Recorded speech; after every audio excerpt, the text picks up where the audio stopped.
Hello, this is Trey Morrison with Moving Abroad with Children, and today I am speaking with Emily Shea. Hi, Emily. Hello. And we're not using the video today because we're a little worried that it would crash the internet. And Emily is in Costa Rica, and she has an awesome website called travelmother.com. And if you're interested in Costa Rica, it has all kinds of information from public transportation, finding schools, scorpions, earthquakes, all the way to making your own detergent and sleeping bags. It covers the gamut. I guess to get started, can you give us a little bio on your background? Sure. Chris and I are from Harford County, Maryland, and we met and got engaged and got married and got pregnant within about 3 months. And we were both traveling a lot at the time. I was spending the summer abroad in France, and he was traveling to Austria for his first half Ironman. And so we were really high on traveling. And when we, got married and then found out we were pregnant, we just said, "There's no way we're going to let this stop us because we can't stop doing this. It's just the way we want to live our lives." So that's what we've been doing. We went to Norway for the summer with our son when he was 12 months old, and then we had another baby in the States, and then moved here last January to Costa Rica. And this is our first stop on basically, I hope, an endless life of traveling everywhere.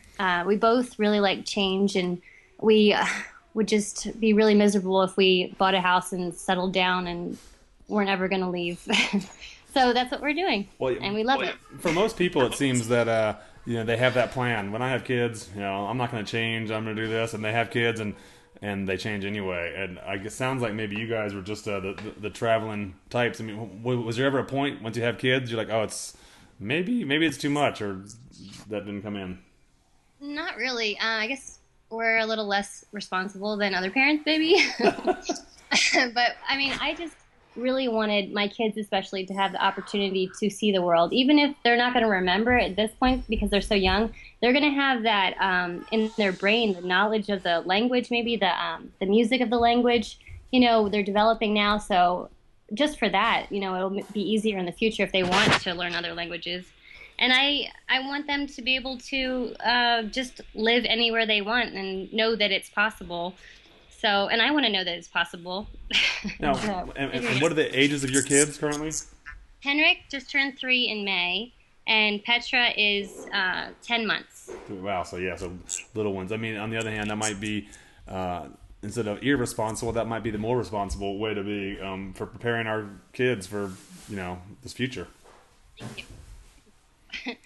But I do want to say that if you are having a baby, have the baby in Costa Rica, because I'm so upset that I didn't have her here, because she was only 4 months old when we came, and I really thought about just grabbing a plane and coming down here to have her when I was about 7 months pregnant, so that we could have residency. But we ended up, being a little afraid that, oh, what if they don't speak any English and I can't say epidural in Spanish? And now we have to exit the country every 3 months because we didn't have her here. Yeah, my business partner who works for the site as well, Coley, he had their daughter just 2 years ago now almost in Panama. And so she's officially Panamanian, which is kind of cool. I have so many friends that have done that here, and we've met so many other expats that have kids or are pregnant and are here, and I'm just so jealous. Yeah, that's a good thing. I think people do have that fear, but most of the what I found in Panama, and it's probably the same way in Costa Rica, is that the doctors, they all speak perfectly or almost perfect English. And they do their training in the States, and it's all like American standard hospitals. So I hear. Yes, so you hear. Well, if you ever have a third, I guess it won't be in the States. Right, no. But I was doing research thinking that I'd have to have like a midwife and have the baby in a cabin, and if something went wrong, have to get take a taxi 30 minutes to someplace. But no, it's totally fine to have a baby I guess people have them at the SEMA here in San Jose. And if you want to go the more natural route, that's possible. There are midwives here, but with my friends, that they've actually, one friend of mine had a baby in the hotel next to the SEMA because she wanted to have a natural childbirth and wanted to avoid going to the hospital. And so she checked into the hotel, had the baby, and then checked out of the hotel, stopped for pancakes, and then left the hotel. when the baby was only 2 hours old. Wow. It's crazy. You have to interview her. Yeah, that sounds pretty cool. I'll have to get her information later on. That sounds pretty Really interesting. cute. Now, is this someone that you met down in Costa Rica? Yes, and she's from the same city that we were living in the States, but we And met her down here. that's crazy. Yeah. So what's the expat? One of the questions people want to know is what's the expat community like where you are? Well, for people like us with young kids, there's lots. I mean, I'm much more social down here than I was in the States. And I'm not a super introvert or anything, but we were doing like potlucks every week with 4 or 5 different families that get together at a different house. I found this girl, Kristen, here at uh, chili cook-off in a tennis. It's like a big yearly thing. Lots of gringos there. And anyway, so I got put into this Facebook group with like 40 other families that are in the Central Valley and have young kids. So it's like I'm in Gracia now, and there's 3 or 4 other families that have already become really good friends, and also in a tennis.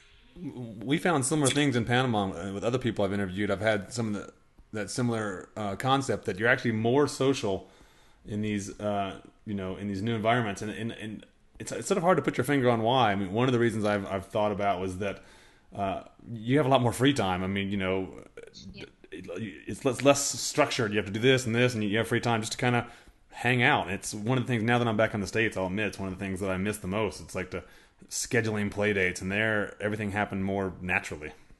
Yeah, like here, I might get a text or a Facebook message from a friend saying, "Hey, what are you doing? You want to grab a casado or ice cream in the park?"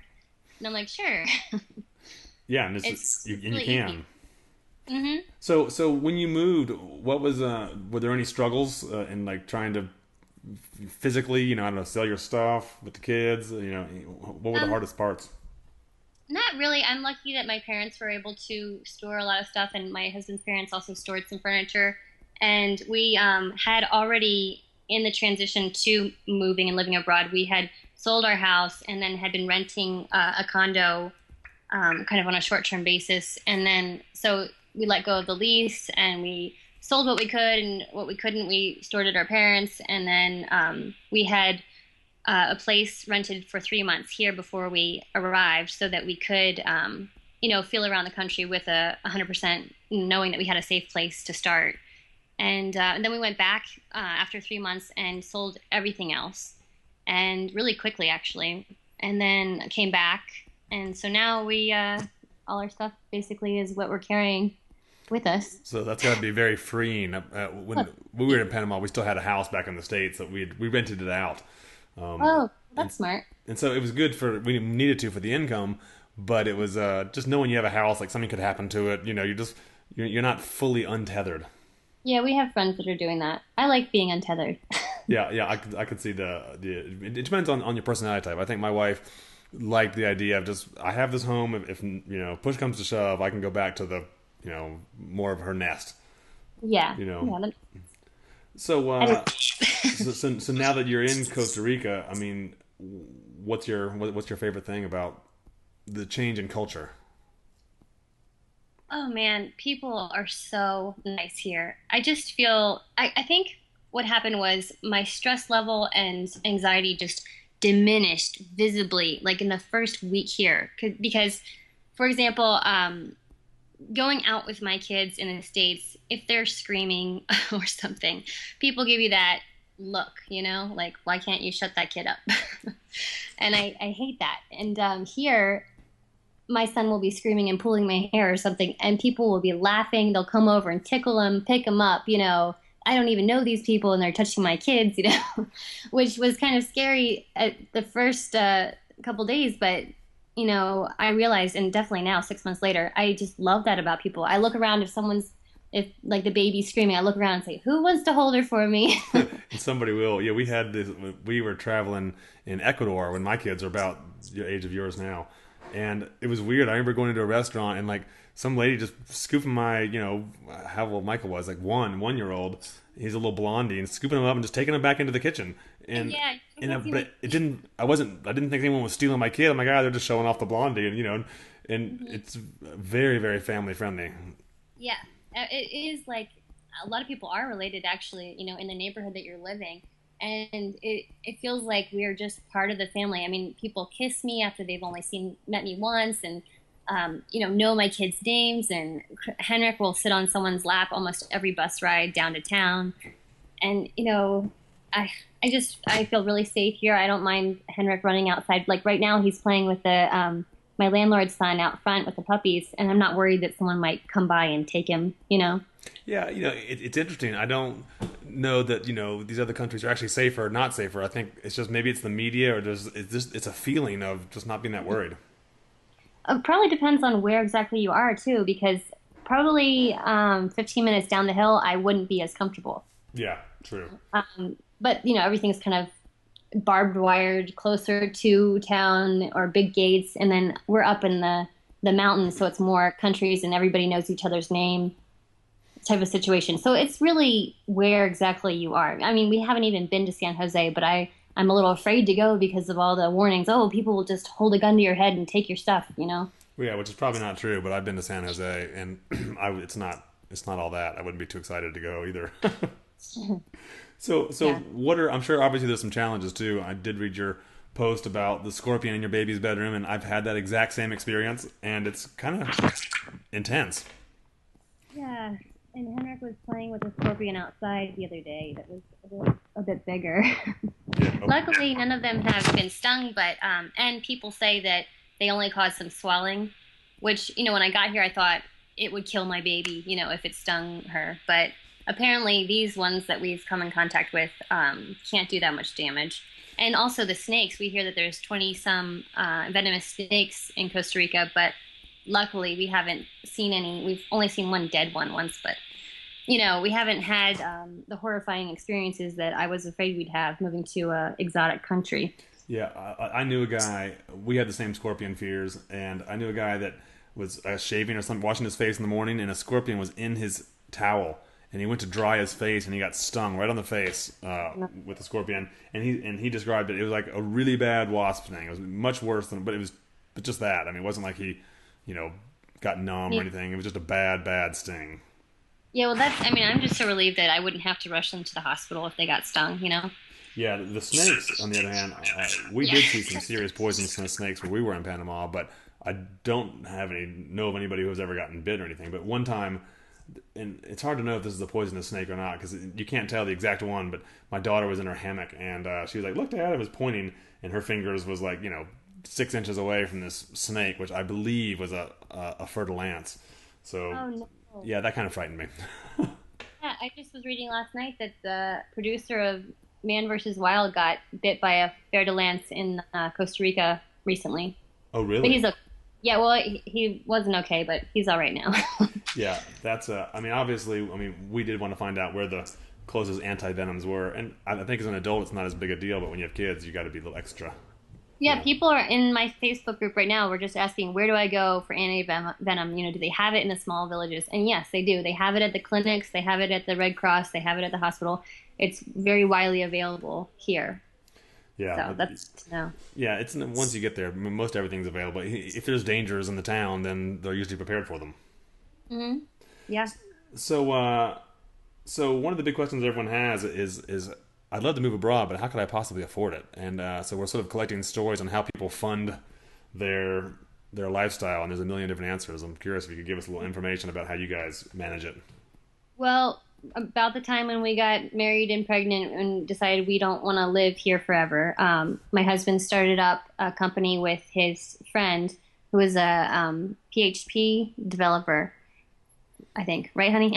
Yeah, some of that online lingo stuff. Yeah, so they started their company. It's basically like software development for online businesses. Um, and yeah, so they've been doing that for almost 2 years now. And he was able to take an income. So we definitely can afford to live abroad, which is wonderful. So it's really because my husband has a work from home job.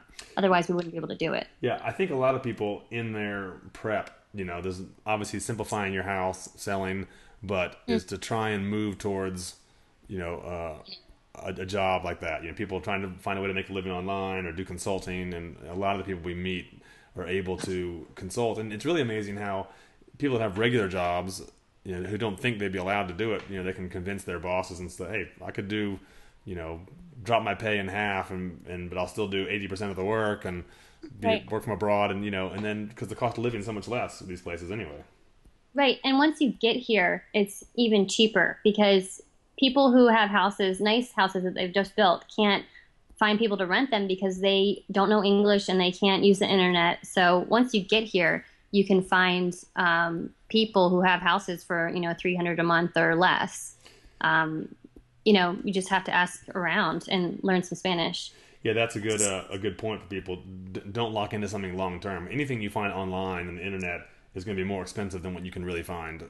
The real estate agent is taking a good commission. Yeah, for sure. That makes a lot of sense.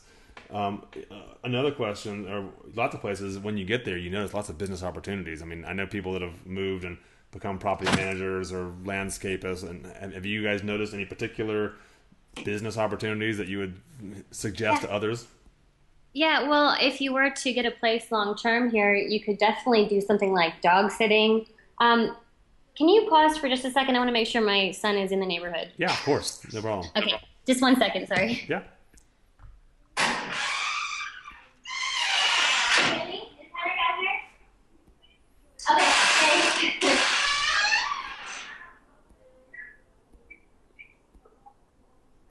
Okay, thanks. Okay, great. Okay. Okay, thanks. Of He course. just wants to make sure. That's kind of important. Yeah, he's just next door. They have an old wheelchair, and their son is just wheeling Henrik around in the wheelchair. That sounds like a blast. He's happy. So you were saying for Business opportunities. yeah, but okay, where were we? Business opportunities. Dog sitting was one.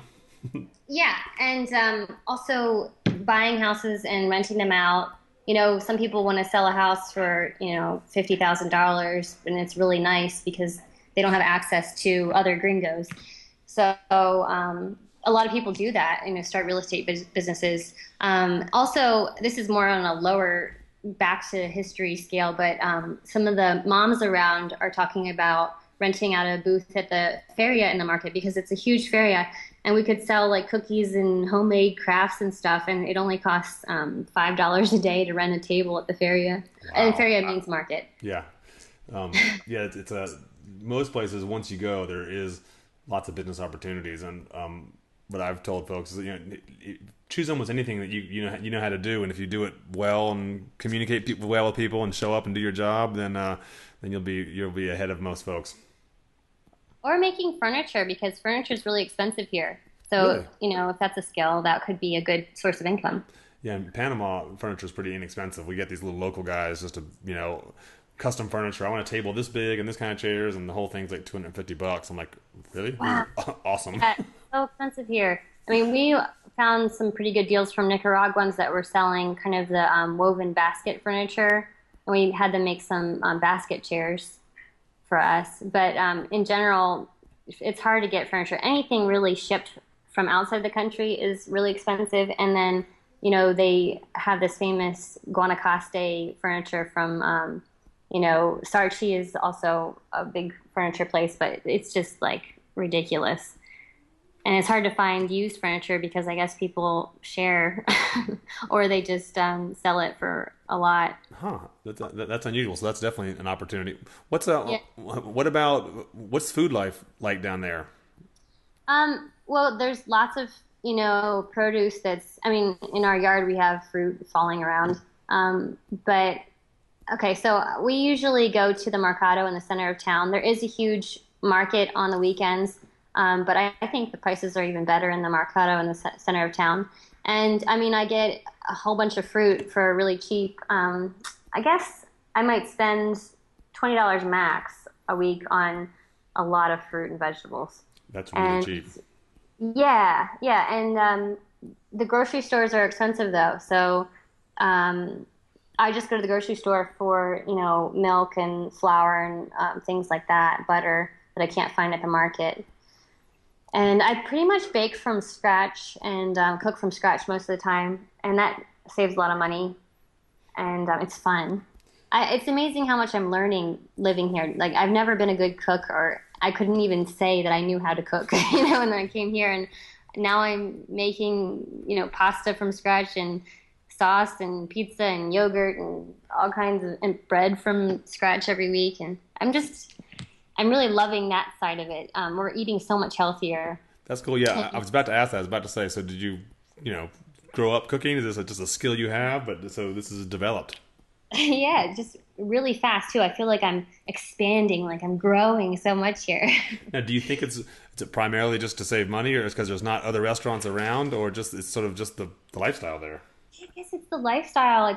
It's fun, and other friends are doing the same thing, and we're just passing recipes around. And there's definitely a few restaurants in town. I mean, we could order pizza and have it delivered here if we wanted. It's pretty thin crust though. But now that I've unlocked the key to making pizza at home, I don't want any other kind of pizza. Because yours is better. Yeah, it is, and I can't believe I can say that.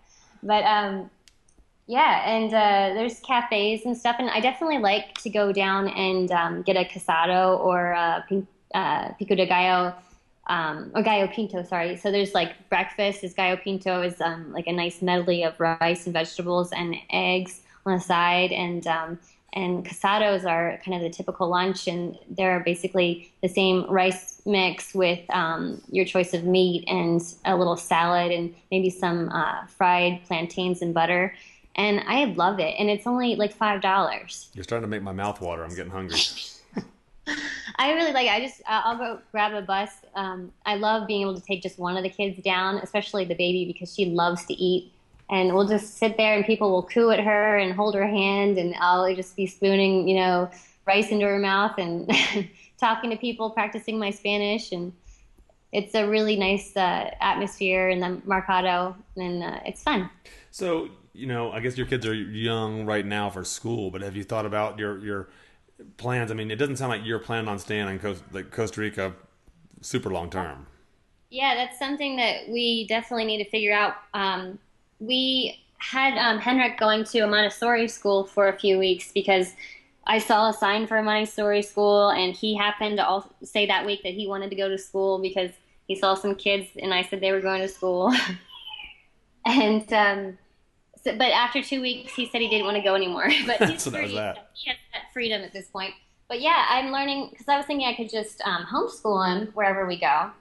Even though I want him to have the social experience of going to a school with other kids. So I was thinking, well, I could homeschool him sometimes when it's convenient, and I can put him in schools wherever we are if that's convenient. And if there's a bilingual school or international school, which most places have. But now I'm learning that homeschooling is illegal in a lot of places. What?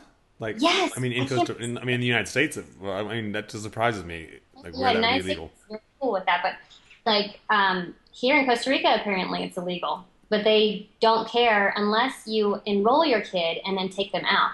So if you're coming to the States with kids that you want to homeschool, don't enroll them just to see how it goes, because police will show up at your door saying you need to get your kid back in school. But if you, like, our neighbor's kid is 9 and he's homeschooled, it's fine. That's really interesting. Yeah, and I just found out about a kid that was taken from his parents in Sweden because he was homeschooled, and he's been taken away from them for 3 years now. 3 years? Yes, and only because he had 2 cavities and he was not up to date on his vaccinations. Which some people don't believe in those vaccinations either. I mean, what's wrong with that? Exactly, and the parents weren't even residents of Sweden. One was British and the other one was from India. Well, I'm crossing that off my list as where to move to then.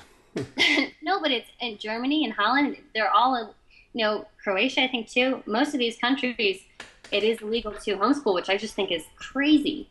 But Yeah, I do too. So I'm working on figuring that out. Well, it's interesting because one of the things I was going to ask you about is that, like, one of the things culturally that felt different to me in Panama was really the sense of freedom, and it expressed itself in things like, if you want to go to the beach and have a bonfire, or bring your dog, or bring a case of bottles of beer, of course you can. There's no one telling you can't do stuff. And in so many ways, and back in the States, you just feel like you're surrounded by rules. You can't do this, don't do that, and you're just always watching out for what rule you're breaking. And so I always felt much more freedom down there. But that sort of has the opposite feel to it. Yeah, but I don't feel free at all in the States. So Really? I definitely prefer it here, even if I have to like figure out a way around the homeschooling thing. Yeah. So other than that, though, personal freedoms. I mean, do you feel a lot freer? Yeah. Yeah. I haven't had any issues with feeling controlled in any way. I even took my daughter to get her shots updated, and we I think we delayed a little bit, and you know, there's ways around that. And of course, people say they're really strict here about vaccinations, but you can just kind of forge their shot record. Yeah, it's not And that she hard to wouldn't do. even know. Yeah, like they couldn't understand her shot record, so I had to write down what shots I wanted her to get, so I could, pick and choose. And I didn't even have to take her if I didn't want to, and it was free too. I Yeah, I just went, think just walked in without an appointment. the healthcare is one of the where you get a lot more freedoms.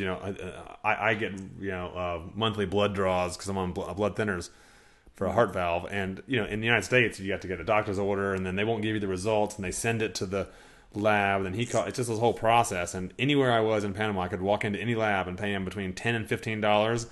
They do the test and give me my results or email them to me. The whole thing would take 5 to 10 minutes. Yeah, I got walked around by a gringo that I met on the bus, and she, told me where her doctor was, where to get her blood drawn, where I want to go for dental cleaning for, $30, and anything really. So I haven't really gone to the places in Gracia yet, but I know where to go if I want, my kid to get his teeth cleaned or something, or if I need to get a blood draw, I know where to go, and it's Yeah, also very cheap. you've got the list. Well, it's all kinds of awesome information. Yeah, I need to compose a whole list of that kind of thing for just people in Gracia and people in the tennis and that kind of thing. oh, cool. Yeah, when we did our reconnaissance trip, we actually looked at Costa Rica and Panama, and in a lot of ways, we liked Costa Rica better. We ended up picking Panama because probably the roads were better and better infrastructure at the time. And this is when everything was really expensive in Costa Rica. I don't know how it is now, but we thought we were getting in early. But I think there's a lot of positives to Costa Rica as well, for sure. Yeah, well, I hear Panama is cheaper. A lot of people talk about selling and moving there, and I think we're losing a lot of tourists to Panama Really, huh? because it's cheaper. But we didn't go with Panama, I think, because we thought it was a lot hotter there, and we thought that Costa Rica was a bit safer. And I had read that Costa Rica had the best economy in Central and South America, so I felt going to a third world country, I felt the most confident going to one that was being prosperous. Yeah, yeah, prosperous. I mean, yeah, and I think it's splitting hairs. I think both of them are pretty prosperous. Temperature wise, Panama can be pretty hot. I'll admit. I mean, I think it's like where we are. It's about the high is around 90 degrees every day, 365 days a year. But it depends Yeah, on and whether it's humid or not. Is whether it's bearable. yeah, I'm actually surprised. It's July right now, or June, is it July now? Yeah. And I know my parents are just dying in Maryland. But my husband's wearing a long sleeve and long pants right now, and in the evenings sometimes I put on a fleece. Wow. Yeah. I mean, we're up higher in the mountains, but we can pick and choose our elevation and what climate we want. We can go to the beach and be really hot if we want, or we can go down 20 minutes down the road and be wearing shorts and t-shirts every day. Which is awesome. Yeah, you can't complain about that. That's really nice. Yeah. I'm comfortable. I mean, we're a little chilly at night, which I don't like about this place. It's a little too high. So our next place is going to be a little lower in elevation. But, in a tennis, we were comfortable, all day. And even at night, my kids could just wear a diaper to sleep in and be comfortable. That's great. Yeah, I mean, makes a big difference. Also, if you have to run AC or heat, depending, if you choose the right elevation, you save a lot of money in utilities. No, we just needed a fan and a tennis. We don't need anything here. Just a warm blanket at night. Yeah, yeah. It's kind of fun to have a blanket on you. One of the things I got, it's just nice not to have the comforting weight of a blanket sometimes. Yeah, it is. So so wrapping up, what other folks that are sitting on the fence and can't decide what to do, is there any particular advice you'd like to give to those folks that are dreaming that they wish they could do what you're doing? Well, if they can, I would say try to come down here for at least a month and scope it out. But I would tell them just to do it, because I mean, if the worst thing happens and they hate it, they can always move back and rebuild and, at least have the adventure of that newness, I guess. But I really think that it is possible. And, if you're afraid of, your kids not growing up in the same place, they will be happy probably wherever you go, especially if you're happy. Um, and it's just so possible. Once you get here, you make friends, people will help you out. You know, there's really nothing to be afraid of. Even the scorpions can't do much but give you a swelling bite. Well, Um, that's great advice. I think a lot of people say the same things. If you want to do it, you just need to do it. And I think the really important part you just said was that your kids will be happy if you are, and if people are stuck in a job they hate, yeah, and they say they're doing it, to have stability for their kids. I mean, kids realize if you're squandering your dreams and not living, a passionate life, they're going to see that. absolutely. And I think it will make them into such cool little individuals, having traveled the world before they're 10 years old or 18. Yeah, I think you're right. Make it easier to learn foreign languages, and Yeah. hopefully your kids will be bilingual before you know it. Yeah, and fearless really about change and things like that. Always becoming better or going for what they want, you know? Yeah, I agree entirely. And we've been back in the States now for about 2 years, and my wife kind of wanted to come back more than I. We live in a small town in North Carolina, which is great, but we're starting to look again. All of a sudden, we're like, there's little things that keep popping up. We're like, Spain looks interesting, and Yeah. Costa It, Rica, and there's lots of other awesome places to go. hmm Okay, well, Well, thanks for the interview. I want to remind everybody this is Emily Shea, and her website is travelmother.com. And if you want ongoing information on what she's doing, please check it out. thank you, Trey. Yeah, thank you. Okay, take care. Okay, bye bye.